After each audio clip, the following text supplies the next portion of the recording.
It's a second date. Update. In that spot today, requiring the services of a 194 Morning Playhouse second date update is Playhouse family member Nick. What's going on there, sir? Who's this person? Hey, guys. Hey. Well, I kind of need your help because, honestly, I don't know what went wrong. All right, so how'd you meet? How was the date? All that. I went on a date with this girl. Her name was Morgan, and I thought it went really well. It was kind of one of the better dates that I've had, one of the better first dates that I've had in a while. We met up for drinks. Right away, we were laughing, joking. The conversation, it felt easy. It didn't feel forced at all. When you're just kind of sitting there and thinking of what to say next, it wasn't like that. It just kind of flowed. That's how it was. And we talked about relationships, random life stuff, and we even went into like some deeper topics. And at what point she literally just said, "Okay, wait, that's a really good answer." So I'm thinking, all right, we're clicking, Right. So we were there for like 2 hours, and it kind of flew by. And at the end, I walked her to her car, gave her a hug. She smiled, said she had a really fun time. Nothing weird, no awkward vibe. The next day, I texted her and told her I had a great time and I'd love to see her again, and just nothing. Just completely ghosted. Did you say her name was Morgan or Mandy by chance? It was Morgan. Morgan.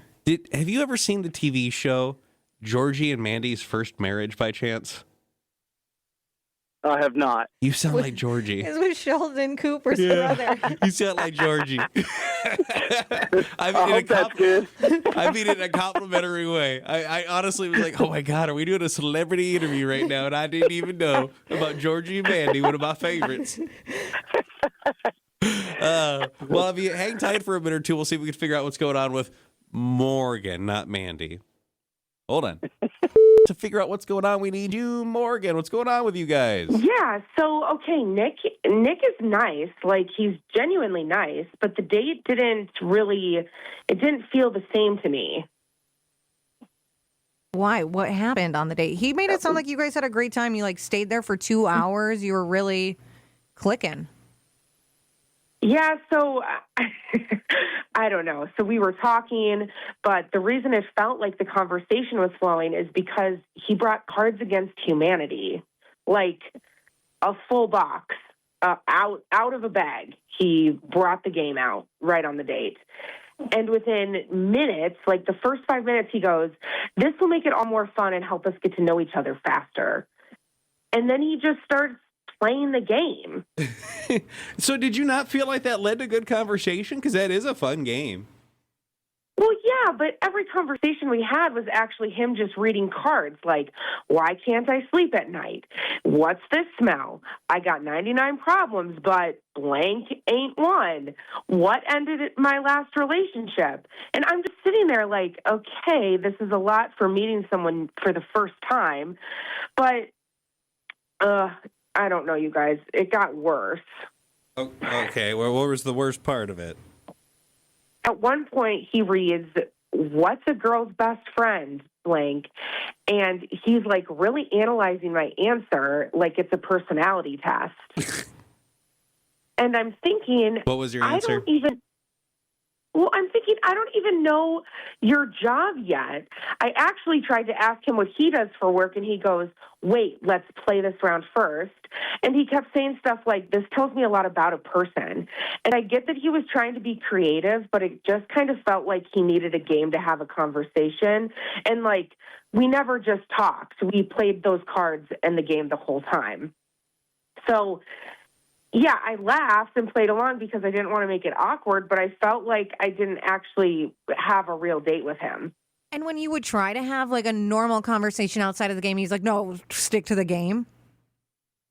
Yeah, he kept redirecting to the game and what the card and the question said. And again, I don't know. I can appreciate him maybe thinking outside the box, but as the date went on, it was like, okay, dude, are you going to lose the cards at any point, or are we just going to keep playing this game the whole time? And we literally played the game the whole time. He's got kind of a nice little southern drawl or something hanging in his voice. I told him I thought he sounds like Georgie from Georgie and Mandy's First Marriage. Did that not do it for you? Did you enjoy them otherwise, or did just the card game put you off? The card game just put me off. And again, like I said in the beginning, like he's a super nice guy. Like he's a really nice guy. But it felt like we weren't even able to have like a real conversation. He was just like relying on the cards to make the conversation for us. And even when I tried to like not play with the cards, he kept going back to them. So it just, I don't know. It just kind of put me off a little bit. If we paid for it and he left the cards at home, would you go out again, or is it a heck no? I think it's a no for me. Did you want to speak to this at all, Nick, or like did you bring those? Yeah. Just I kind of brought the Cards Against Humanity game and thought it would be a really lighthearted type deal. I can see the objection though, because when you think about it, like if you're leaning so hard into that, you not have an actual conversation. That could be kind of frustrating. Like, did you feel like you contributed things to the conversation that weren't based off the cards? I mean, we never really got past that. It was just like that's what I really wanted to do. And I figured if she was going to like me for who I was, then we would start there. Yeah. Well, it doesn't sound like you're going to get to play round 2 of cards with her, but it's a clever idea. Next time, if you ever do this again, just do like a couple of cards and then just enjoy the rest of the conversation naturally. That'd be my advice to you. You still think bring the cards Yeah, out, sure. not try to just like mentally think, hey, I got this question for you. It's a good icebreaker, though, when you think about it. Hey, before we get into too much conversation, let's do 3 of these cards together. No, why do you and then have talk. those on you? That's strange. You're just being Don't goofy. bring the cards. Bring the cards. Don't do it. I'm still going to bring them though. I don't think love it's Cards bad. Against Humanity. It might be. I can't stop playing it. Actually, I'm definitely bringing it. On the I next changed day. my mind. Don't bring the cards. You can't be too excited about it. At least it's Cards Against Humanity, and not like, hey, you want to see my magic cards or something? I would prefer a magic trick. Let's play Wizards or whatever. What's the other one? Dungeons and Dragons? Okay, you can't just pull that out. That's like you have to make your own board game and Here's things. the Pokemon cards. I Do you really think that was why she? Who doesn't like Cards Against Humanity? Well, I mean, obviously she doesn't. So it sounds like it is a no. We appreciate your honesty as far as you go. Morgan, thank you so much for just coming on and being willing to say what you didn't like about him, okay? Yeah, thank you.